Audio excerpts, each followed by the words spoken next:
Hello, everyone, and welcome to The Circle Opens, a podcast devoted to the works of Stephen King. Need an affordable source for Stephen King books, movies, collectibles, and more? Make sure to visit Secondhand Bookery at secondhandbookery.etsy.com. Listeners of this podcast can use the coupon code TheCircle for 20% off their order anytime, and there's always free shipping to the United States. That's Secondhand Bookery at secondhandbookery.etsy.com. Hello, everybody, and welcome back to The Circle Opens, a podcast devoted to Stephen King and The Stand. Today, I am happy to welcome back Sean from the What Doesn't Matter podcast, and he is going to talk with me today, hopefully, about the last two episodes, if you don't mind going over the last two episodes, of The Stand from CBS All Access. Hi, Sean. Hey. Thanks for having me back. No problem. How has your year been? It's weird. Yeah. It's not, yeah. And then a little bit of, That's as well as an answer I could expect. It's only 17 days into 2021. And this really kind of feels like 2020B. Whereas last year was 2020A. So I'm kind of just hanging on, trying to just at least get through the month. And let's hope next month it'll start, I guess, going in an upward angle. Because right now everything kind of sucks. So, but a positive from this whole crap of a year so far has been The Stand on CBS All Access. And I say a positive because I kind of am on a roller coaster of emotion watching the show. I have found... I'm with you. Yeah, I have found bits of it that I have loved, and then there have been parts of it where I kind of come away from it disappointed or just flat out not caring for the direction. Yeah, and this week it finally went linear, and there were some things I liked in it. Dana Jurgens in lingerie, for one. Mm-hmm. Is a high point of the episode for me because I'm a perv and a pig and a male, which I think that just puts it all together. Yeah, I get it. Were you able to see any footage of Giovanni Ribisi in The Postman? I looked, and the only things I could find were strange Kevin Costner clips, but nothing with Giovanni Ribisi. The only thing that I managed to find last night was that he was a Scientologist, which kind of ruined my entire evening. So thank you for that. Hey, no problem. But other than that, I did not find anything. So I'm curious, what is this connection? Okay, so his character in The Postman is very overzealous, and he was always like talky, and kind of hyper, and Lloyd Henreid. Is that Lloyd? That's totally like that. Okay. I have thoughts on Lloyd. But that makes a lot of sense because I can see Giovanni Ribisi in that kind of role. I'm sure I've seen him in that kind of role before.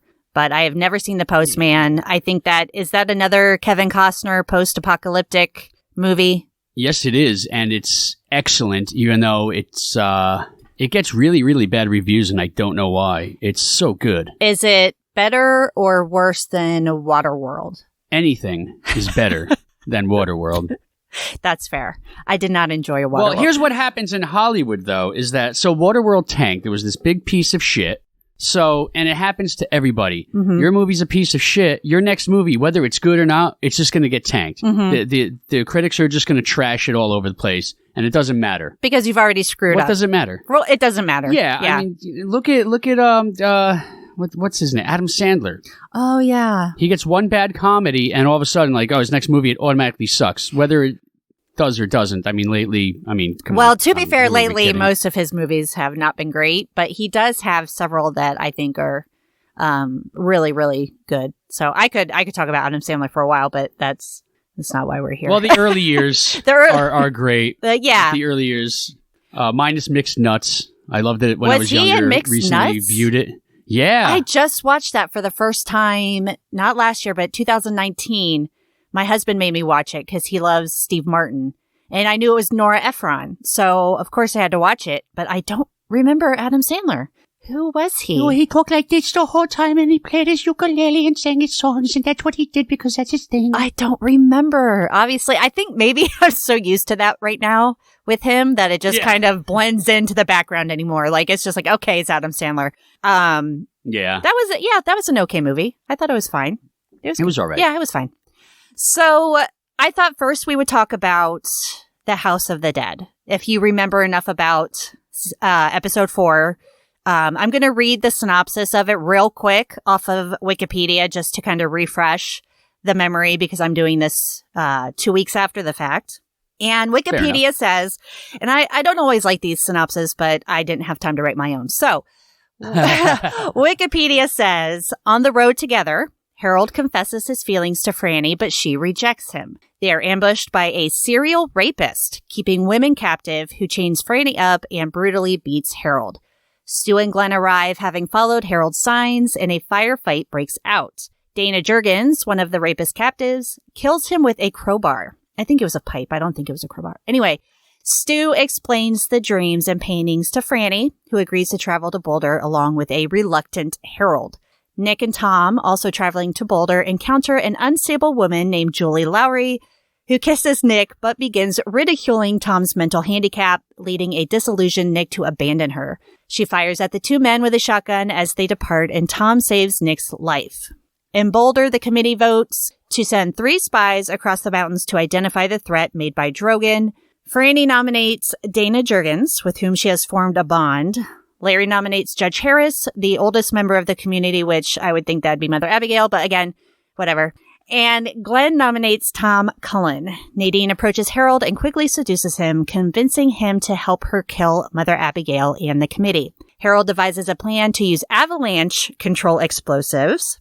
While taking the explosives from the outskirts of town, they are spotted together by Teddy Weezak, Harold's friend and partner on the body crew. Nadine shoots Weezak dead to cover their tracks, and he dies in Harold's arms. I think that I'm trying to really sort through my thoughts on this episode because there were a lot of parts of it that I liked, but then I think this was the episode where I finally came to accept the fact that they took the foundation of The Stand and they're creating their own story with it. I'm not expecting it to follow the book anymore, but I am expecting various parts of the book to show up. But in my head, this is a completely different story. Does that make sense? I'm with you. I'm totally with you. Okay. And I wonder as I'm watching this, because as I've told you before, my husband is watching this with me. He's never read the book, never seen the series. The only things he knows are things I've told him over the years, and I don't even know that he remembers anything I've told him. So I'm constantly explaining to him the differences between these episodes and the book hopefully without spoiling him on what's to come, because he's very intrigued by this show. And I think that if you're not a fan of the book or the series, this might be a really good show. Like, you might really love what's happening. But as somebody who has read the book many times, I'm sure you would agree that I find myself wondering what pushed them to make the changes that they made. Yeah, some of the changes make zero sense. Well, and for example, Glenn being the one to nominate Tom. In the book, it comes from Nick, and it means more coming from Nick because Nick is the one who knows that Tom is capable of doing this, of being the spy. They're closer to their friendship is much closer than Glenn would have with Tom. So I sat here and I'm like, what goes into the decision of having Glenn speak up instead of Nick? It's such a minuscule change that it just seems almost unnecessary. Yeah. And, actually, that entire scene was good, but not. There were better scenes in that entire episode. Right. But some of those changes were just, did they do it just because they could? Or is this this story going to, tell us more in the next 4 weeks? Right. Is there a reason behind it? And that's why I try not to jump ahead and get too upset with it, because in my head I'm thinking, well, okay, maybe there's a reason. I was also a little disappointed with the zoo scene, which really wasn't even the zoo, I guess. because it was just one guy with Dana, and the woman was listed on IMDb as Sue.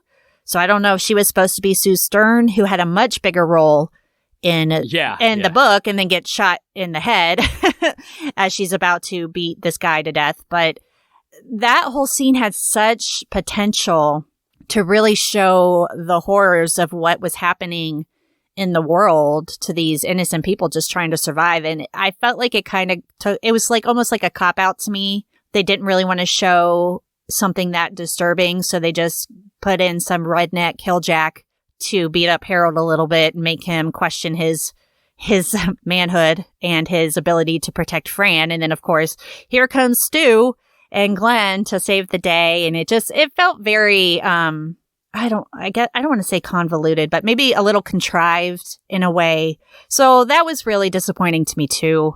What did you think about how they changed that? Because I know we've talked about that scene. I thought it fit the story that they're telling now. Right. So it made sense for that. Right. I don't know if I would have wanted anything more than that for this story they're telling, just because it is really graphic. And it's kind of, at least, you know what? I'm happy to announce that there was no mention of barbed wire. And I'm very, very happy about that. I wouldn't want to, I don't need to hear the details.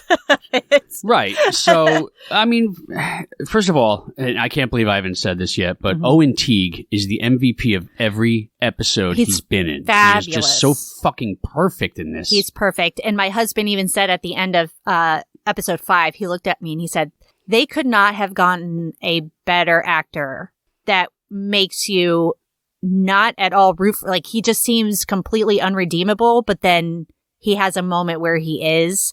But that very last scene with Owen Teague in episode 5, after they find out Abigail's gone, just that look. My husband was like, they just got the perfect actor for this role. And he has been great in every single scene. Like every single scene he's been in, he makes even his scenes with Fran. And I like Odessa Young as Fran. I think that she embodies the character really well. But even in those scenes, he just kills it. It just is hard to watch him against other people, especially lesser actors thus far. But he's been great. So I can see where they were kind of using that scene of the quote unquote zoo to push his continued, I guess, what word am I looking for? Becoming a little bit more antisocial and a pariah in the eyes of, himself. Oh, fair enough. Yeah. So I guess I kind of just saw that after they didn't combine Stu and Fran and Harold like they did in the book. They split them up again after their initial meeting, and I kind of had a feeling, Stu's going to show up during the zoo scene and, rescue Franny, and then that'll push Harold even farther away and into whatever. And I mean, I get what you're saying. It does fit with the story they're telling. And like I said, after that episode, I kind of had to accept that this is a completely different, I don't want to say completely different, but this is a different version of The Stand. And because of that, I think that I'm enjoying it and letting myself enjoy it more because of it. Because I'm kind of, I've stopped clinging to that hope that this will be, very faithful to the source material. It's kind of odd, too, that Harold is the only character so far that's actually got a fleshed out storyline. Like everybody else is kind of like, oh, here's this guy, here's what he did. Right. Oh, here's this woman, here's what she does. And there's no development. Right. However, they've used some of that to their advantage, because I still think Tom and Nick saying goodbye when Tom needs to go to Vegas still had the emotional punch, even though I don't know these fucking people. I just met Tom. Yeah. That was a great scene. Yeah, it was done really, really, really well. It was. I liked Julie in the 4th episode where they first meet her. That was exactly how I would picture Julie in the book. Kind of just mentally unstable, just a horrible person. And I wanted to warn you about the word, but I also just didn't want to give you any kind of spoilers, so I kind of kept it to myself. But even that, like, how it was done was like, it shows how awful and ugly she really is. But it was kind of tastefully done. Yes. I wasn't cringing. I wasn't offended. I mean, that's Julie. Like, I understood because that's who that character is. It wasn't Stu talking to Tom that way. You know what I mean? So that fit the character. It was fine. I have really come to like the guy who plays Tom. I think he's really balancing that line really well. He is he's just got that teddy bear quality about him that you want to protect him. And I think despite not really knowing his backstory, not knowing a lot of Nick's backstory, like you said, Harold's the only one that we've really seen get any kind of backstory before the virus took over, the flu. But they still were able to, I think the two actors had enough chemistry that I bought into their friendship fairly quickly. Yeah. I'm trying to find the Tom's introduction. Oh, I love but I can't. It's so good. It is so and he good. still has yet to finish it. No one will let him finish this. I feel so bad because he even says it's so much to remember, and then he has to start over. And then people just talk or interrupt, or the horrible woman in the 5th episode where she tells him to shut the fuck up. I was just like, let him just finish. I want to know what he's saying, I God do damn it. So I thought the way that they did like you said, the committee meeting was fine. It wasn't the best scene out of the entire episode. I'm still, and again, for what they're telling now, I get it, but I still don't really understand why they don't have Ray/Ralph involved in the committee. Wait, yeah. I mean, where the fuck has she been? She's just hanging out with Mother Abigail. And so I know. And doing nothing, yeah. She's done nothing so far. And it's like, well, then why did you even bother with the gender change if you're just not even going to use the character anyway? Well, we have 4 more episodes, so I'm thinking maybe she'll take on a bigger role now that Mother Abigail has left. And because we know that she goes on the road with Glenn and Larry and Stu. So she has to, right now, she's a non-factor for me. She's there to help Mother Abigail walk, and that's all I've seen her do so far. So I'm hoping that we see her a little bit more. Otherwise, I just don't understand what the point of her character would be. They could have sent somebody else with the 3 men at the end of, to make their stand. They could have sent someone else. And the way that they're doing this miniseries, I wouldn't see why that kind of change would be a big deal because they've already changed so much. Yeah. But it just, for me, it's they're really underutilizing it. Yeah, absolutely. The other big complaint I've got, too, is that when the fuck are we going to hear Baby Can You Dig Your Man? I bet you that we will never hear the song. But we heard it. Oh, that's right. You'd already tuned out. But they did play it at the end of the preview thing. Yeah, but I bet that we will never hear the whole song, at least not in the show. And I don't know if it's because they just can't make a decent song out of those lyrics or what, but it's a good song. What we heard was great. I know. Maybe if they release some kind of soundtrack, because the music in this show has been amazing. Song-wise, yes. Score-wise, I'm really liking the acoustic stuff. The other stuff is kind of just there. I'm not really even paying much attention to Snuffy Walden's 1994 score. No, it's not. Close. It's not going to be that iconic. But the actual the music that they're using, especially during the end credits, I thought has been really perfect. But the 4th episode was fine. It just setting up some more stuff. I like the introduction of Dana. I think that they picked a great actress for her. I would have liked to have seen a little bit more of her before they sent her off. But me too. Well, you got to see plenty of her in the 5th episode. Thank you. But I did. I was very, what's the word I'm looking for? Pleased. Yes. But anyway, this is not that kind of show. I'll mark this as explicit before I upload it. But I haven't said anything yet. For all we know, I could have just liked the silk top thingy-mabob, whatever it's. I can't the glittery think of the fucking word. I liked her glittery pantsuit myself, but I could not pull it off, but she did. Oh. I've been wanting to ask somebody this because, again, I'm the only person I know who's watching this that I can talk to face is my husband, and he doesn't know anything about Teddy from the book other than, I just told him he has a smaller part in the book. But we know from the book he dies in the explosion orchestrated by Nadine and Harold. And I think my brain was going, okay, they're building up this friendship between Harold and Teddy, not only to humanize Harold, but to make Teddy's death more significant to Harold. So were you okay with Nadine being the one to shoot him? It worked for, like I said, like I don't know if I'm just like kind of like giving up and giving in, or if I'm just going, well, this is the story that they're telling now. Right. And I'm just kind of like surrendering to the flow of it. I kind of had a feeling when he found them in that little explosives shed that he was going to die, which was upsetting because I like Teddy and Harold. I think that having Teddy in Harold's life kind of made you think that Harold had a chance to, I guess, not follow Nadine's path. Nadine is probably my biggest complaint about the series, which is upsetting for me because she's one of my favorite characters, but I'm not feeling any real complexity to the character. What do you think about that? I'm with you 100% on that, but there are some moments that I loved about in episode, was that episode 3? Blank Page? Or was that I think that's the one with her. Episode 4.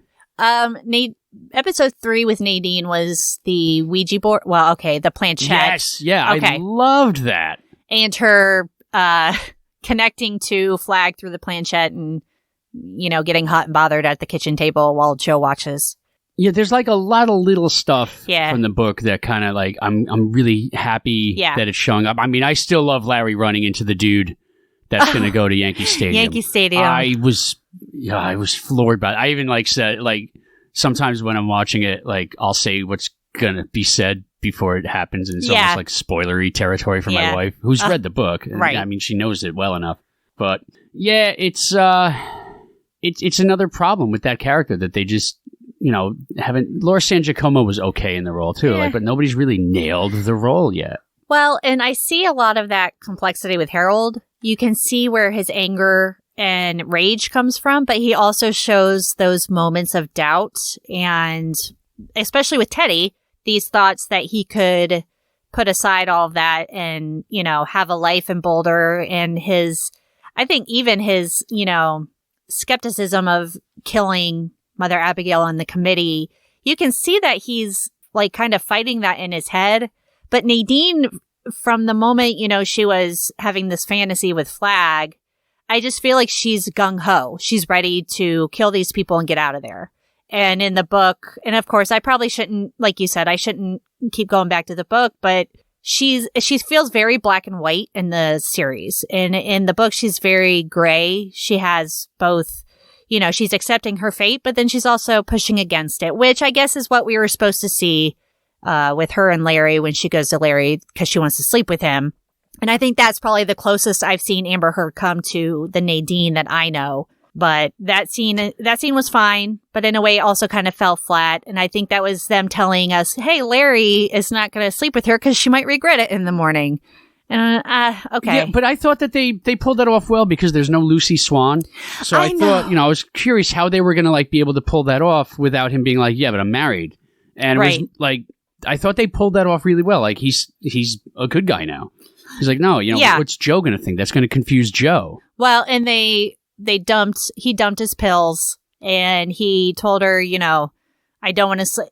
From Larry's point of view, without Lucy, it was a good scene that kind of pushed his own character development. But I think because I haven't seen Nadine and Larry really together in the series other than a few flashbacks, I just wasn't as emotionally connected to the scene as I could have been. Yeah. And I'm with you there. Again, I might be just being a little too like, these are my standards. So you need to meet them when, as a whole, releasing myself from those standards. I'm really enjoying the series. I think it's really well done. My husband is really loving it. He was upset after the last episode because we have to wait a week to watch the next one because otherwise we would have probably binged the whole thing last night. But it's just there's little bits and parts of it that I find myself just thinking, why can't they do it this way? Or why did they do this? Why are they changing this when it's so easy just to go by the source material? And I think my biggest thoughts, though, were on last week's episode, Fear and Loathing in New Vegas. I have to know, other than the silky outfits and the scantily clad women, what did you think of the way that they're portraying Randall Flagg's Las Vegas? It was stupid. Yeah. Honestly, it was just dumb. It had, first of all, what's with all the boozing and the coke? Like, seriously, did they just decide like, hey, you know what? We don't want to do the source material this way and do this any justice. I thought it was stupid. The whole gladiator ring thing. Mm-hmm. Fucking stupid. I think Lloyd Henreid is such an abysmal character in this. Like, and not the way that we want. Well, Lloyd, I had really high hopes for Lloyd when he first showed up because he fit that smarmy babyface killer. I thought Nat Wolff played that really well. His scene with Flag I thought was really well done. And I could see where this character would become the Lloyd. And you don't have to follow him explicitly from the book. That's fine. But he's Flag's right-hand man for a reason. You know, people go to him for a reason. And he also has that little bit of complexity where towards the end of the whole book, he starts to doubt Flag's power. He starts to wonder what's wrong with Flag, if he should stay. Of course, he feels that loyalty to Flag because he saved his life. But in this episode, it was like he became this weird, bumbling caricature of this. He was just a dumbass. And I'm sitting here thinking, why is Flag depending on this guy to take care of the day-to-day things when clearly he's an idiot? He's just trying to bang Julie, and that's it. And unable to. Which I thought was funny, by the way. You mentioned Flag. She knows. Mention his name, he won't do anything. Right, yeah. And I think that's kind of funny that she's kind of using him to, like, also be a higher up. Yeah. And still not, you know, how do I say this politely without being, not giving him the goods. Right. I guess is the way to put it. But I thought that was funny, but I don't know this Lloyd Henreid at all. I don't know who this guy is. He's dressed like JD in his imagination when JD and Turk are wearing their pimp hats and their pimp outfits. And their leather, yeah. And he's kind of he's got that swagger. Like, it's like, dude, this is the Stand, not Scrubs. Act accordingly. Well, and his red leather outfit, I know other people have like compared it to Eddie Murphy's, I think his outfit that he wore for his stand-up, Raw. But I was like, I just put a glove on his hand and I'm just saying Michael Jackson. Even Julie's character in this episode felt, and she wasn't smart by any means, but she felt less manipulative, less vindictive. Lloyd didn't feel at all threatening. And those two people, you know, with Julie, you know that she's mentally unbalanced. And if she sees Tom, she could ruin everything. And my husband even looked at me. He goes, oh my God, is she going to see Tom and know who he is? But you don't feel like you're really, okay, even if she sees Tom, she's too stupid to recognize him as Tom. And that kind of is where they went with that. She was like, oh, he kind of looks like the big fat Phoebe or whatever, excuse the term. Yeah. And even Lloyd was just kind of dumb and out of it. I just didn't understand what they were supposed to be. I didn't feel scared for Dana's life while she was with them. And I think they were riding that line like, do they know who she is? Because Flag already knows who she is. But you don't feel like her life is in danger with those two because they're so stupid. Exactly. And once again, actually, to get back to the Tom thing. Yeah. If Dana knew him, she would know that he can't fucking read. So why is she giving that piece of paper that says run? Yes. So, yeah. Thank you. Because as soon as she did that, I said he can't read. So how is he? And he read it MOON. Which was amazing. Yeah, but no, I thought that was great too. No, because he was just like MOO. There was no fourth letter. Yeah, and why couldn't she just say, "You need to get out of here"? Like, just say it. No one's listening to you. They're too stupid to listen to what you're talking about. But yeah, I didn't feel any kind of threat, or I didn't feel any kind of power coming from Lloyd. It was really disappointing. And you know, the thing about quote unquote New Vegas, at least there were people there who were good people. There were just people there who were vulnerable to Flag's manipulations, who were scared, who wanted that kind of authority leader to guide them back into society because they didn't know where else to go. So they went to Vegas because he had the power on before Boulder. He has a charisma about him that makes you believe it. And you know, in the book, when he meets with Dana, he almost convinces her that he's not as bad as Mother Abigail is saying. They just want to live their life. They want Boulder to live theirs. He has that ability. And here it's just like all of the freaks came out to live with Flag in Vegas. And it kind of, to me, goes against the whole point of what these two, the good and evil, is really supposed to be, because they really took evil to a they went literal with it in the Vegas, and with like the leather chaps and the But yeah, what's with the 2000s, like the late 90s, early 2000s goth look going on in this? I also found it odd that in several scenes we're seeing people fucking. There were a couple somebody's getting a blowjob in the hallway, and I'm like, wait, what the fuck is going on here? Why are we showing this? But what's the people point? Need pleasure. I get it. It's Las Vegas, but yeah, what was the point of it? And also, now why are they crucifying people now? What's the reason? It was because they were addicts. It was because they were breaking his laws, and that was Flag's thing: no drug use. No thievery. Yeah. He was being this pure leader. He was being what Mother Abigail is to these people. That if you break the rules, you do drugs, you steal things, you go against what, this society he's building, you're going to pay the ultimate price. But all these people are doing that stuff. And so why are like you said, what are they crucifying people for? Apparently the only people they're throwing into that gladiator ring are people that they find on the street and just drag in. Because with Tom, they said that, if someone shows up and wants to be a citizen on their own, they're free. But yeah, it felt very literal, like you said, you didn't recognize this, Lloyd. I don't recognize this Las Vegas. And I guess it just struck me as all these people here are terrible people. And you're not going to feel bad for them when they get what's coming to them. Whereas in the book, you're kind of like, it happened because of Flag, but there were some people there. Kids were there. It made that whole scene a little bit more emotional. In this one, you're just going to be like, bye. We're not going to miss any of these people. So, yeah. I've almost, and it's going to sound horrible, but I almost don't care. Exactly. Almost. Yeah. They're going to have to do some pretty majestic shit. Yeah. For me to give a fuck. And I'm guessing, so we've got 4 episodes left, 3 that we're familiar with. So this last episode, we've got 3 episodes left to tell the story that we know so well. And we haven't even met Trash Can Man yet. Are we going to get Big Steve's story? They still have to go on their walk to Vegas. Well, Big Steve, I get excited every time Kojak comes on the screen. I am not holding my breath for Big Steve because they brought Big Steve / Kojak with them. Remember, in the book, they had to leave him behind, and then he made his journey. True. But they had a truck or a Jeep or whatever they were driving now, and Kojak was in the back. So that's a good point. I think that he will be more of a factor. Obviously, spoilers are ahead, but when when Stu breaks his leg and Kojak returns and stays with him to keep him alive until Tom finds him.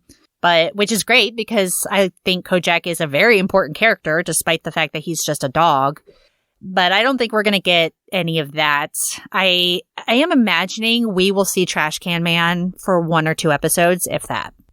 I kind of have a feeling he's a 1-episode character, which is really depressing. But if we haven't met him now, I don't think we're going to have his backstory unless they show it really quick in a flashback. But even then, I don't know. I don't know if they can really... I think maybe they're just going to keep him kind of this mysterious pyro. Yeah, which might... Once again, the story that they're telling now, might fit. We'll see what happens. Yeah. Yeah. What about the airport? He's got to blow up the airport. Does he, though?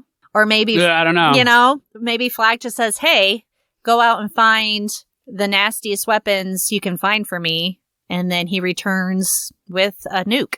And then that's it. We might not get his complete destruction of the airport. We don't even see that happening in Vegas yet. It's just Flags kind of hanging out in the penthouse while everyone's doing their thing below. And I don't really see the daily going-ons of Vegas right now and just how dangerous they are to Boulder. Because right now they're not really doing anything or showing us any sign that they're getting ready to maybe even destroy Boulder. Yeah, it's just, hi, we're in Vegas and everybody's lewd. So just let it happen. And coked out. Yeah. Who cares? Yeah. What do they need to... I know a flag is flag, but why do you have to destroy Boulder? What threat are they to you right now? They're not going to take any of your people. Your people aren't leaving. they're not going to leave to go to Boulder. Whereas in the book, you could see they were leaving because what they had in Vegas was not what they expected. And now you don't see that there. It's not this whole like come to Jesus moment. Like, this guy is not a man. We're in danger here. We need to leave. They all know what he is. They know that he's, you know, this king of their, I don't want to say sins because I don't think that's what that is, but just their base desires. So why would they leave? Why is he afraid? I guess the motivation of it kind of confuses me now with this perception of what Vegas is in this new series. There's that. I guess I'm just going to keep going back to the fact of like, we're going to find out in 4 weeks. Yeah. Whether or not this was good or this was bad. But like, I don't have an entire opinion on it because it's not finished yet. Mm-hmm. And who knows, this epilogue that King wrote might be the glue of it all. Well, but you and I are also like so in tune with this story because we know it like the back of our hands. Yeah. That it's kind of like, that's why I'm accepting a lot of the changes, right. but the Lloyd Henry changes make zero sense. Yeah. Vegas being what it makes zero sense. That's very disappointing. And, you know, I'm willing to accept changes. I was disappointed by the lack of the Lincoln Tunnel, but I accepted it because, like you said, it fit with the story that they were in. There could have been reasons why they changed things. It's usually the smaller stuff that I'm sitting here like, why did you have to change it? They've completely changed Lloyd's character, like completely. It doesn't even remotely resemble Lloyd in the book whatsoever. So to me, it was like, all right, I don't even really know what the expansion of Julie was for, because I knew that she was going to get a bigger role, but I'm sitting here like, why? I know that she's going to see Tom. I know that she's going to, you know, blow the whistle on that, assuming they follow the book. But they didn't need her to be this Lloyd's, you know, quote unquote girlfriend, other than just to show some boobs and butt for people watching, which I'm sure people have enjoyed just as much as you enjoyed it. And it's fine. But character wise, I just don't get what the point of it was. And again, we might see more in the next episode or two of what's happening. And I think after Harold and Nadine's plan comes to fruition, that'll speed things up a little bit because that's a huge moment. So, but I guess things that I did like in this last episode. I really enjoyed Dana.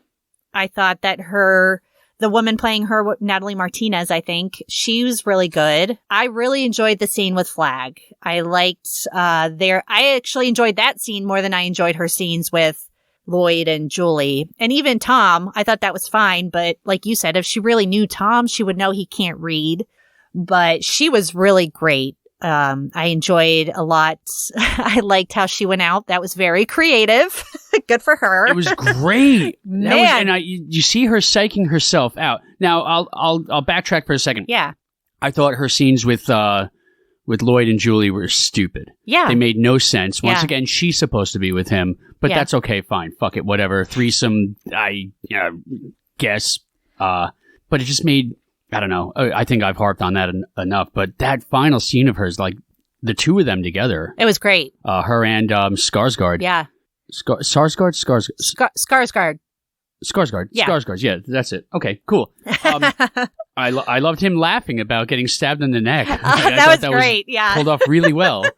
But also, like, watching her psych herself into killing herself. Yeah. Was really, really well done. You could see that she knew she had to do it. Yeah. And she knew she had to do it in the book, but watching it, that was rough because she knew just based on him getting back up and, you know, his whole freaky eyes. That reminded me of, what is it called in It? The Deadlights. When there's that weird spacey looking thing in his eyes. I was like, wow, that's like the Deadlights. Freaked her out. That was scary. So she knew that if she didn't die, he was going to torture her, get the name of the spy, and then kill her. So she went out like a badass, like she did in the book. And God, that was gruesome too. It was crazy. So I think that was probably one of my favorite parts of the entire episode was just that scene between the two of them. And you saw that she was afraid, but she still like held her ground, you know? But so, I mean, I'll say I didn't really care for episode 5 that much, right. But I loved the end of it. All right. I loved everything with Owen Teague, but the water's wet, the sky is blue. And this guy's given that show's gonna suck. Like once Harold's fate comes to fruition, what's gonna happen? This show's not gonna be so good anymore. Right. I like that, and I liked the dinner. The dinner scene was good. The dinner scene. That was brutal. His story about the ice cream. Yeah. Poor Fran, man, she got called out. I was like, oh shit. And I was actually even just how his face changes when he says goodbye. Yeah. Yeah. And when she wants him to stay. Goodbye. Yeah, and he's looking at her like, you want me to stay? It's early. He's giving her that look like, are you fucking kidding me? Like, what are you up to? You have never been this nice to me before. And Vince even said to me, he's like, well, that was her problem. She was being too nice to him. Of course, he's going to get suspicious and want to get the hell out of there. So, because she's been pretty awful to him through this whole series.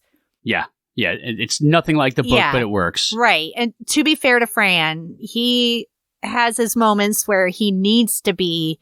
I felt like she almost needed to be cruel to him under that bridge to tell him no, because I don't think he would have gotten it otherwise. I think he would have kept trying. So, and she has moments in the book where she's not that nice, especially with the diary, but it is what it is.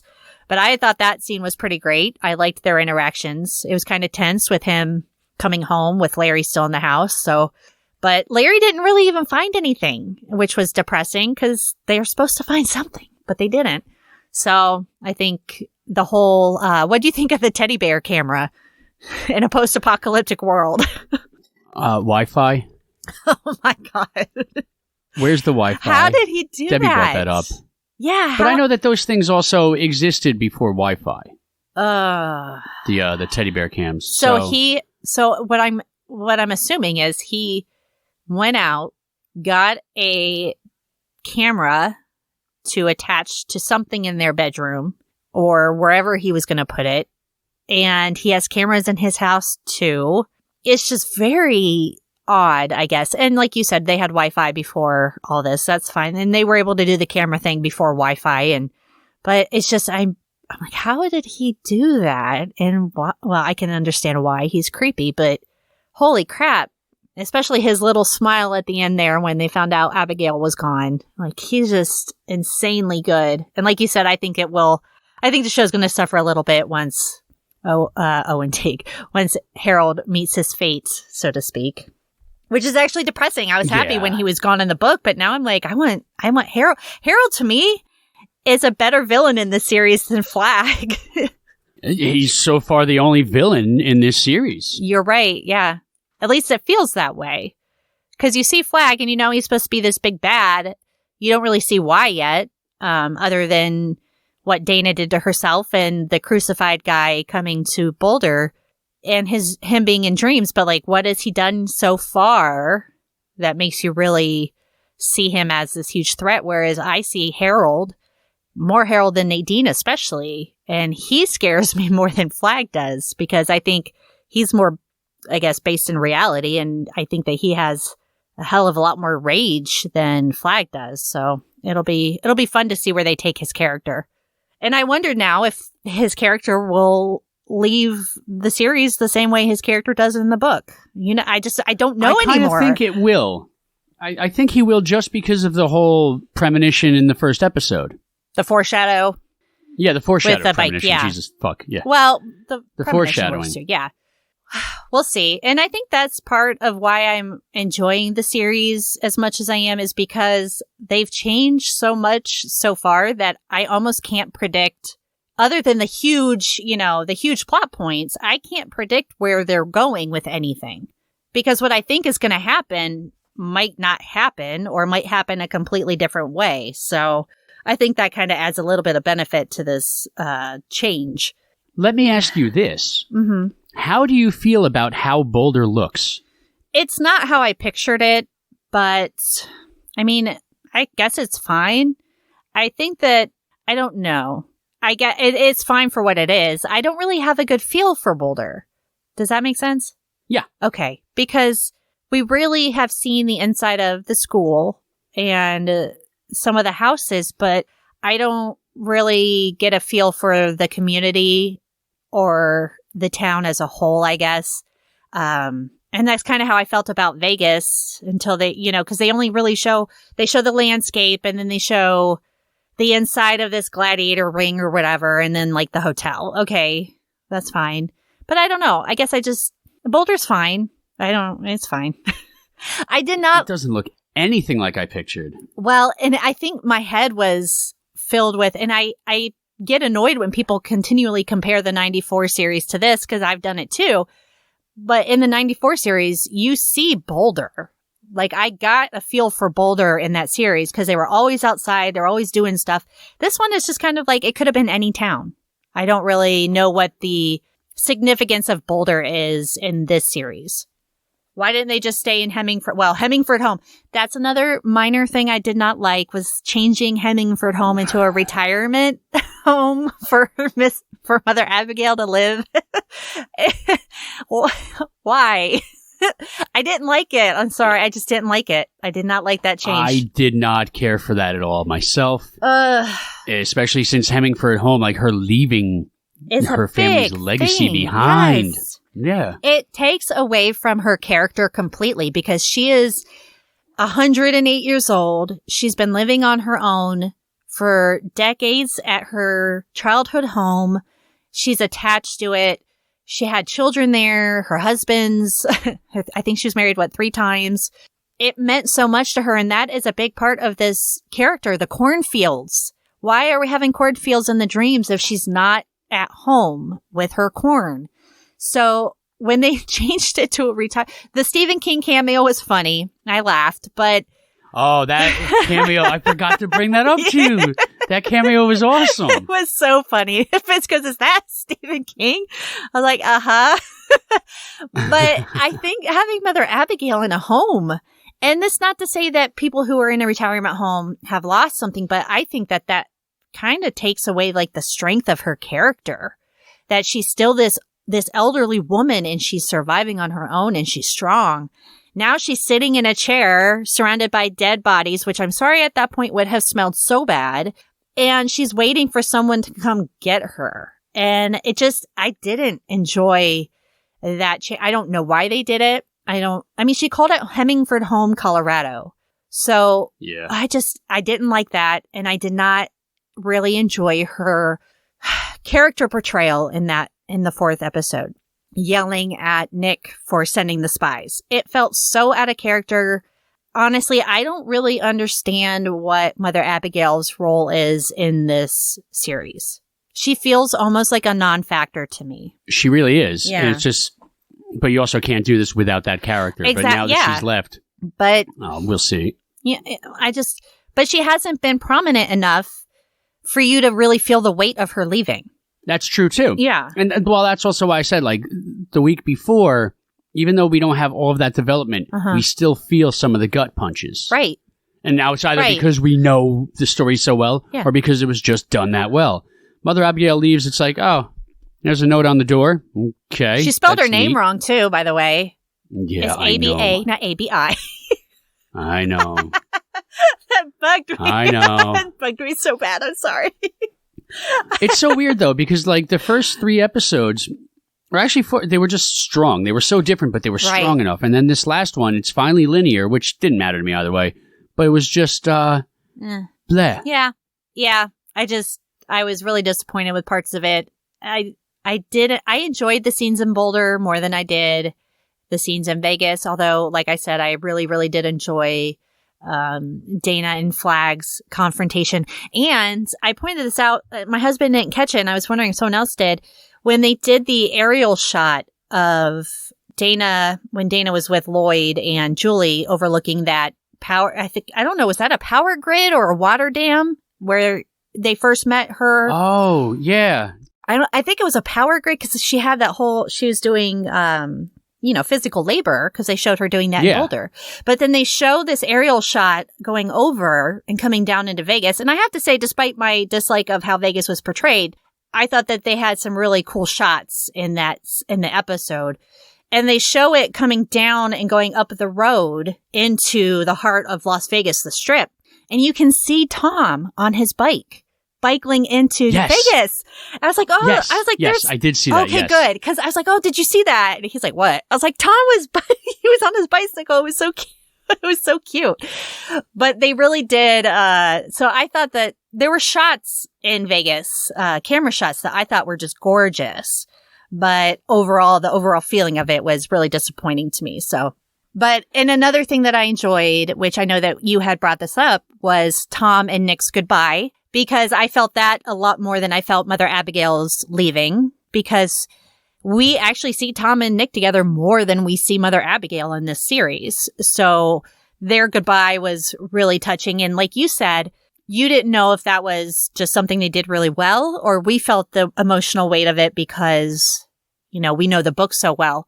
But my husband got really kind of choked up about it. He was like, oh my God.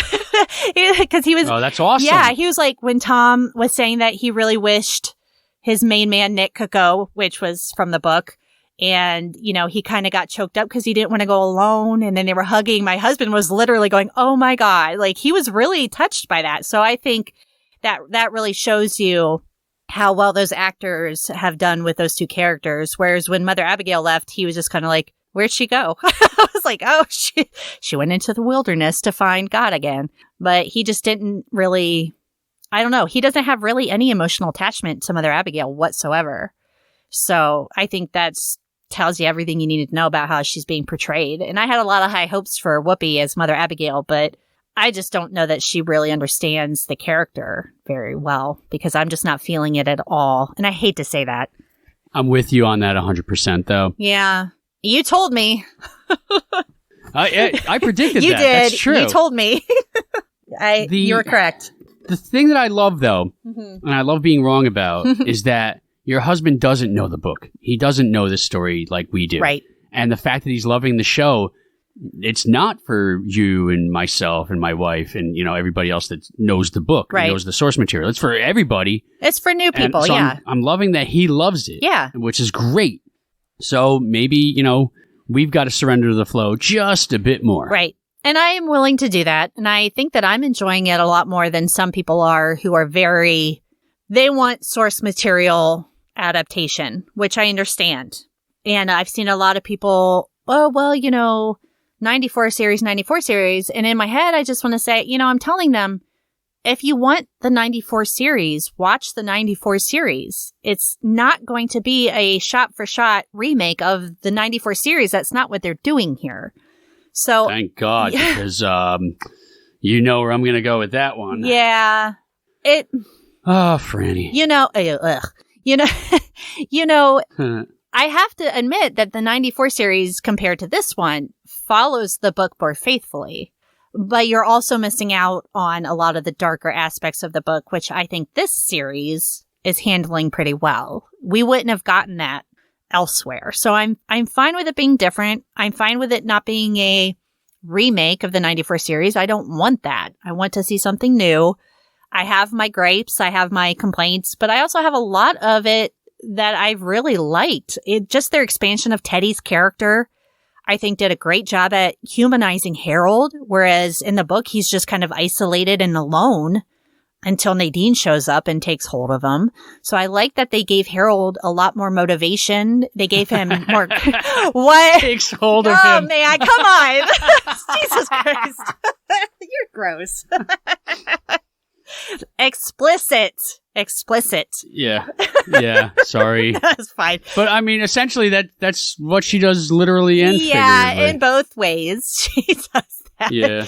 So I really... Christ, why would you set me up like that? Holy shit. You know what? I didn't even... Until you started laughing, I don't know what I said. And then I was like, oh, okay. I hear it now. So it's fine. You didn't mean it. And once again, I'm a male. We talked about my husband liking this a lot. So how is your wife enjoying it? You said she's read the book? Yes. Okay. So is she liking it as much as you or not as much?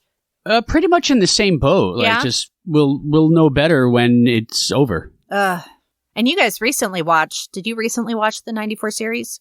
Yes. Okay. Yeah. We're doing that. When this is over, my husband has agreed to watch the 94 series with me to compare the two. He's also mentioned wanting to read the book, which Yeah, it is exciting for me, but at the same time, he doesn't read at all. So I kind of want to be like, let's start you out with something smaller and get you into this. But he did. I mean, I know a great podcast that he could listen to. I told him, I was like, you could just read one chapter a week and listen to the podcast if you have questions. But True. Yeah. And I explained to him, because as we're watching the show, sometimes he'll pause it because he has questions. And he looked at me and he said, okay, how many of the core characters die? And I was like, I didn't want to answer because honestly, if you think about it, if you think about the survivors, spoilers are ahead. If you think about the survivors, there's like maybe out of the core characters, 2 or 3. And that's a lot of characters who die.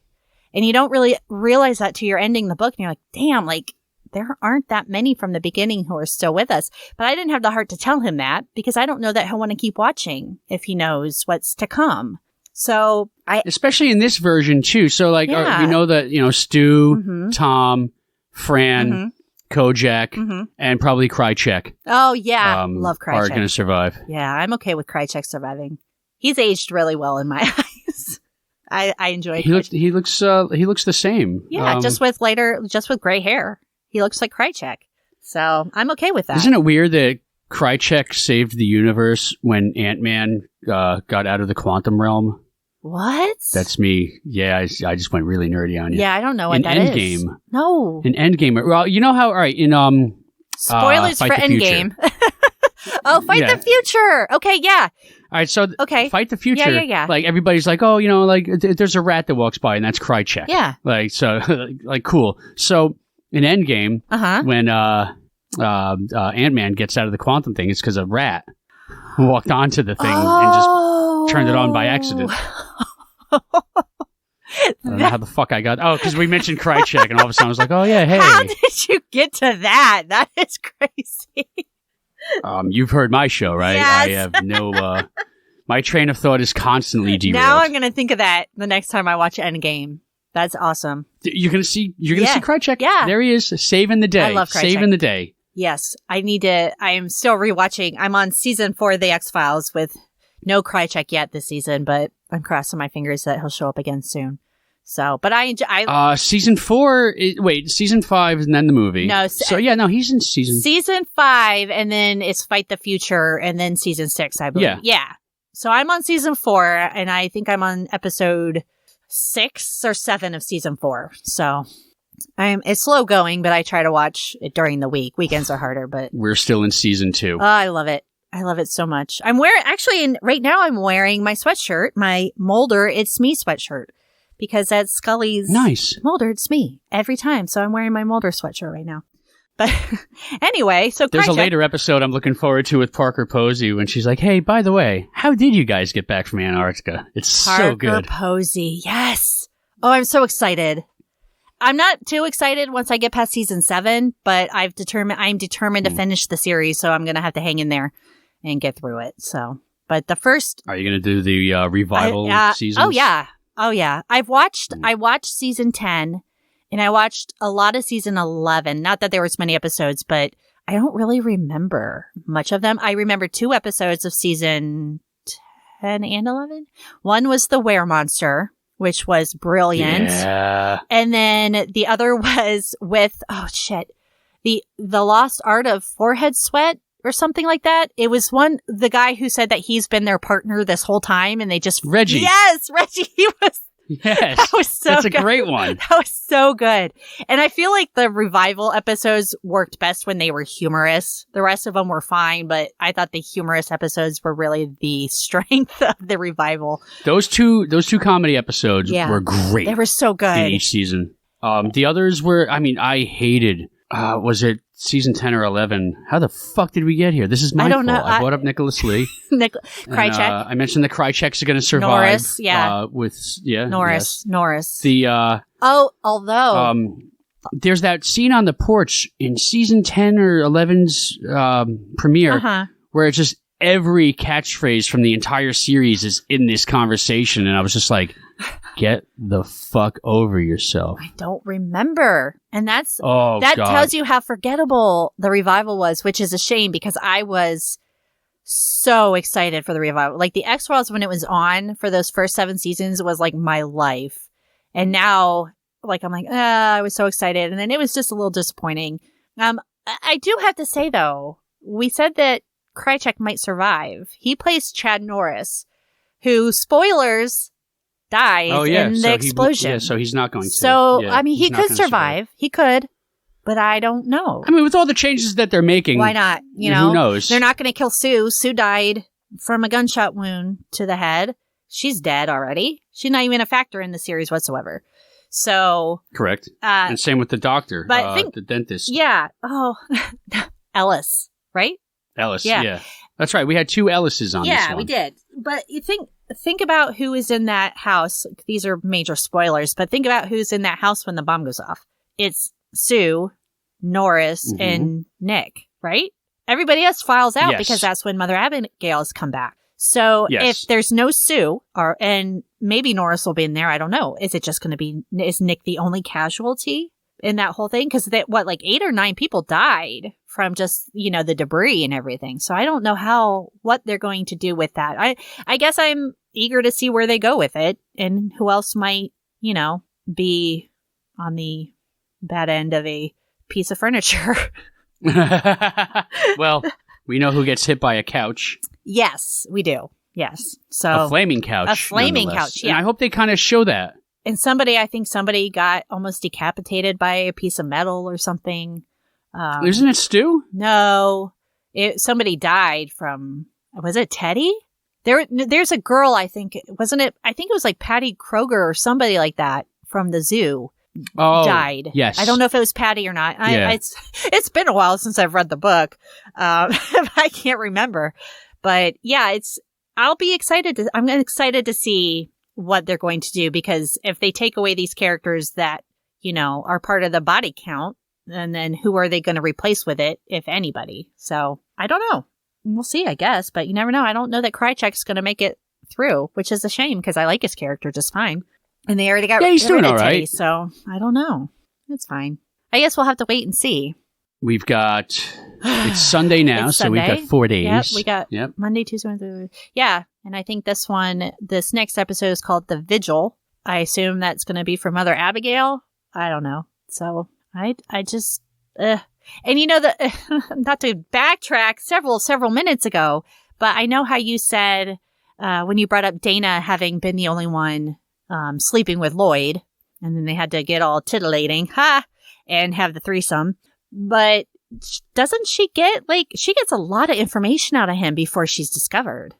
Not that she's able to, but tons of information about the airport. It's not an airport, the Air Force Base or whatever it was. Just what Flag's doing. And I think they really missed that opportunity of giving her purpose by being there. Because they're kind of like, okay, that's on Dana. And she does see some stuff, but mostly she's just following around Julie and Lloyd, who aren't, what do they know? What is she going to be able to get? You know what I mean? They know where to score some coke. Basically, yeah. And you're not allowed to do drugs in Vegas or you die. Yeah, that blew my mind. Yeah, so I think. And I missed the fact that Dana made a good friend out there that was a good person. Jenny, yeah, you're right. Maybe they were trying to make Julie into that character, but Julie just doesn't have any depth. She's just, I liked her when we first saw her, I liked her a lot. I was like, this is mentally unstable Julie Lowry. But in this, it's just she's so stupid. She's just not, I don't know, whatever. I guess I can't bitch about it too much. I'll wait until the end of the series. They're junky assholes. That's what it boils down basically. To. And it's pointless. Dana being there, no wonder she kept asking for Flag, because she's not going to get anything out of these two people. If she knew that she could get something out of Lloyd by sleeping with him, she does it in the book without any hesitation. And in here, she's kind of like, I'm going to hide these scissors in case I need to use them. So it's okay. It's fine. And it's just, I'm nitpicking, I think, at this point, but I don't know. Well, that's all there's left to do at this point. Yeah, at this point, there's as well. Is just to dwell on the little things that I enjoyed or didn't enjoy. So, but yeah, I think out of everything so far, the 5th episode was probably my least favorite of the series so far. But I'm still excited to watch the next one. Same. So. Oh, same. Yeah. Same. We'll see what happens. And then when it's all done, we can come back on here and bitch about it or talk about how they saved it. Yeah, redeem themselves, I guess. Yeah, yeah. That'll be it. I have seen some people saying that this should have been a much longer series, which I agree with, but yes. Beggars can't be choosers. It's been 5-6 years since they even started doing this, so I'm just going to take what I can get and just be okay with it, so whatever. Oh, it's even longer than that, because one time Affleck was attached to direct it. Oh, that's right. That was like 2012? 12. Yeah, it was right after Argo. Yeah, Boone didn't get it until 14, so yeah, you're right. And then he ditched it to go do Batman. Yep. Ugh. Yep. Ugh. All right. Well, not just for doing Batman, but just to get sober again, I believe, as well. Oh, good for him. Yeah. But, we'll see. Yeah. I'm sure he would have directed an amazing stand, though. That would have been great. Yeah. I think there is a lot of potential, but I can see how making it into a feature film or even like a series of films would have been really hard, because if that first film doesn't make any money, it's dead, So at least here with this, we get a series and we know that at least we're going to get 9 episodes, and I don't know. I'm really hoping they don't pull an Under the Dome thing and try to keep it going. Oh, that's been a fear. But yeah, I don't think it's going to happen. I gave up on Under the Dome, I think, the 3rd episode of the 2nd season. I was like, I don't care. Fuck these people. God, you made it to a 2nd season. Well, I think I started watching the 2nd season and I gave up. I think I got through the end of the 1st season, but they had changed. So it was just the name and the concept. I was really disappointed because I enjoyed the book a lot, which it seems to be one of those King books that people either really like or just like, this was shit. But I liked it. I thought it was good. I thought that Big Jim Rennie was one of his best villains that he's ever written. He's just such a horrible person. Actually, I've never read the book. Oh my God. So I'm just going by, yeah, I know. I'm just going by, what the hell did I read? I'm glad I didn't do you know what happens in the book? 'Cause I'm not going to tell you, but. I have no idea. Okay. I have zero good. clue. I'm glad and I also don't know if I've got the patience to find out. But one of these days I will. It's a big book. It took me several months to finish it. I actually reread it 2 years ago. I think I reread it I started while I was on vacation. But Big Jim Rennie is, obviously you know him. He's, oh God, what's the actor's name in the series? Dean Norris? The bald guy. His character is just... Oh God, it's awful. He's awful, but he's so good. He's definitely one of King's better characters he's written lately, in my personal opinion. But I thought it was a pretty good book. If you're ever really bored and you want to read another 1,000+ pages, I'd say pick up Under the Dome. I probably will at some point. Someday. Who knows when? But no, I mean it's on my list of wants. Someday. It's just Maybe. I know that you're currently in the gunslinger universe. I am. And I just last night picked up the drawing of the 3 to start. So I will be excited. I like that one. I've heard good things about this one. The gunslinger was fine. I got through it. It had... Well, like I said, once you get past the first 100 pages, you finally start to give a shit. And actually I'd say the last third of the book, I really liked it. But just getting to the last third of the book was difficult, but I pushed through.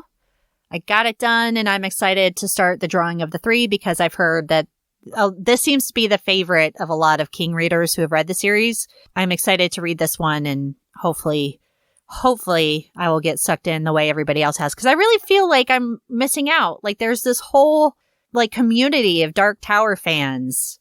My friend Marie, she has a quartet. Is it quartet? Is that how you say it? Quartet? I believe so. She has a tattoo of that. Like she loves. Oh wow. Yeah, she loves of the K and everything. So I feel like it's like what do they use? Call it FOMO. I need to get in on this.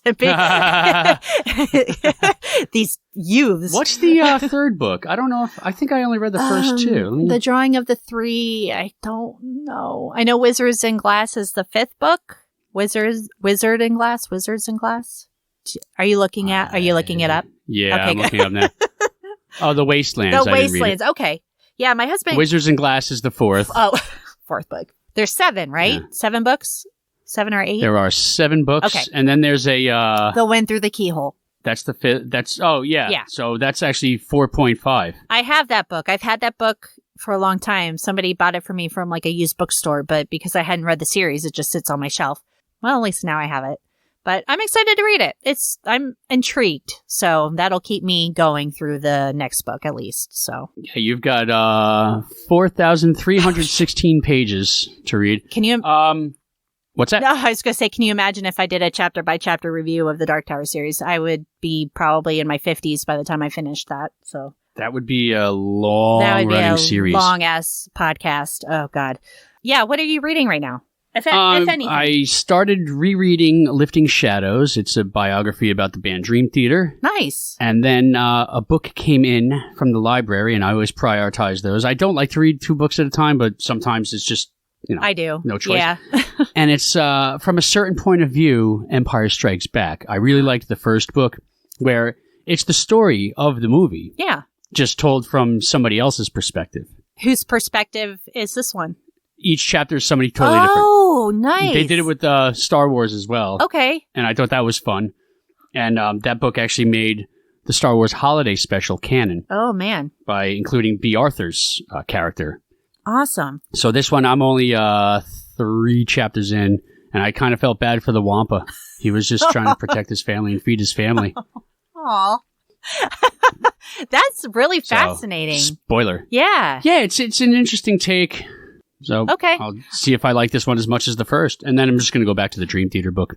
Is it from do they do Luke and Leia and Han and all that too? Or are these like secondary characters? It's all secondary. Okay. So far, it's all secondary characters.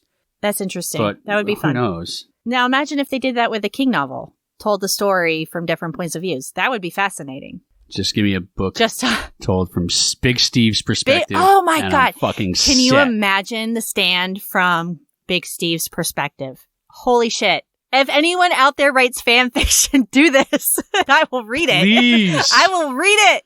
That would be so amazing. I would love it. Kojak is probably top 5 characters for me in this book. So I'm very excited. Yeah. Oh, without a doubt. Without a doubt. Yeah. So, do you have anything else you want to add about the series? I know when we were talking about the first episode, we completely forgot to talk about Fran's suicide attempt. So I'm trying to jog our memories in case there's anything else we might have missed. I didn't write any notes while I was watching just because I was too busy answering my husband's questions and trying to just take it in and enjoy it as I could.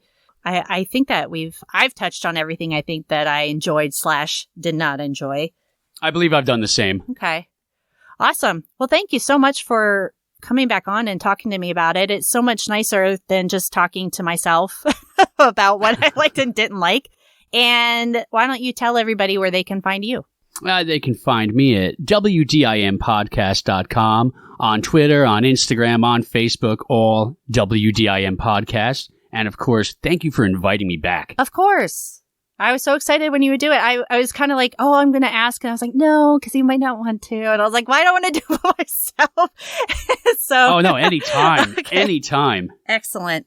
We got 4 more episodes to go. So you know that I'll probably definitely have you back for at least three of them. I'm down. Awesome. I'm down for and then it. we can do one kind of just at the end. And we can figure out what we thought about the whole damn thing. And then, of course, the 94 series, when I watch it with my husband, it'll be fun to, pop back on here and kind of compare the two if you're still up for that. Oh, hell yeah. So hell yeah. That'll at least... And you're going to find in the third or fourth episode of that. Yeah.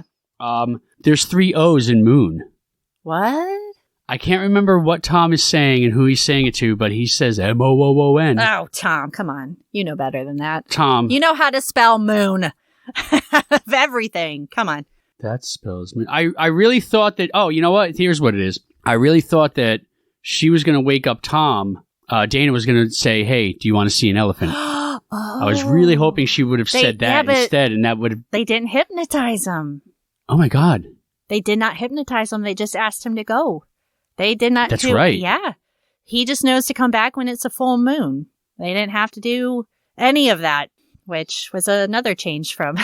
But, it was fine. Well, yeah, there we go. Yeah. It was fine. So I had to explain to my husband, like, oh, they hypnotized him in the book because they wanted to, blah, blah, blah. But this Tom seemed to be on board and seemed to know what he was supposed to do. So Yes, fine. Do they hypnotize him in the series, the 94 series? Yep. Okay. I couldn't remember. So that'll be... Spoiler. That'll be... I'm just going to put spoiler in big, bold letters on the episode bio. Just be like, just prepare for spoilers for everything. Yeah. Good idea. For everything, because I don't want people yelling at me. So, excellent. Well, thank you so much for being on here with me again. And I hope that you have a fantastic week. And I hope my listeners have a fantastic week. I hope everybody stays safe this week because it's going to be, so this week, let's just get through this week and then let's get to Thursday and let's watch The Stand and then let's just have that to complain about and nothing else. That would be great. Yes. Yes. Or rave about. Yes. Let's not set ourselves up for failure That's yet. That's true. I'm just coming off a very disappointing episode, so I'm kind of down here, but I'm hoping after Thursday I'll be a little bit higher up.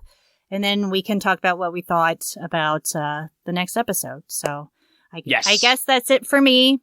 If anybody is enjoying this podcast, if you're out there listening and you're enjoying The Circle Opens, it would be amazing if you would leave me a rating review on Apple Podcasts. And if you would like to get in touch with me, you can email me at thecirclecloses@gmail.com or find me on social media at The Circle Opens.